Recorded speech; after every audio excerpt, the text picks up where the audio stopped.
د نبی راشد او اصغر افغان سره د خلکو مینه ولې په کرکه بدله شو؟ دوستانو ویډیو را سره تر پای وګورئ، په ډیر څه به پوه شئ او قضاوت هم تاسو وکړئ. ګرانو او زړه ته رانږدې مینوالو، السلام علیکم.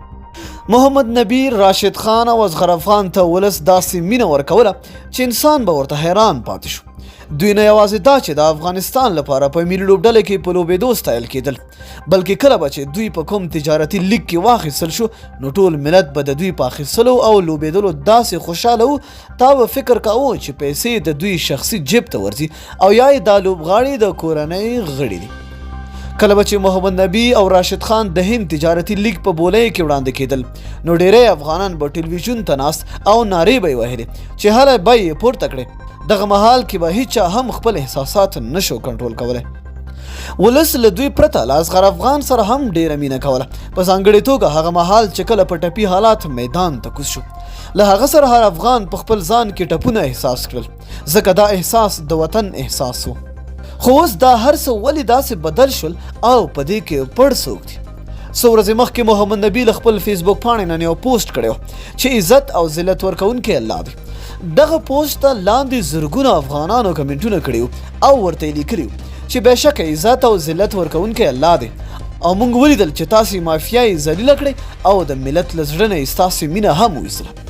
همداراز څه وخت مخکې مجیب الرحمن له راشد خان سره یو عکس اخیستی و او خپور کړی و چې لاندې په تبصرو کې خلکو مجیب ته ویلي چې له راشد خان سره دې نه ګرځي ځکه چې خلک له هغه کرکه لري. 99% کسانو منفي او له کرکې ډکې څرګندونې کړې وې. دا خلک څوک دي چې له محمد نبی، راشد خان او اصغر افغان نه کرکه کوي؟ دا له کومه را پیدا شو؟ دا هماغه خلک دي چې د محمد نبی، راشد خان او اصغر افغان عکسونه به په خپلو پروفایلونو لګول.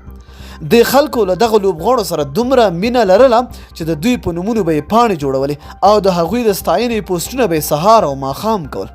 دا هماغه خلک دي چې د دغه لوبغاړو په ځلیدو به یې زړونه روښانه کېدل. دا خلک له دوی سره کومه شخصي دښمني، ضد یا کینه نه لري.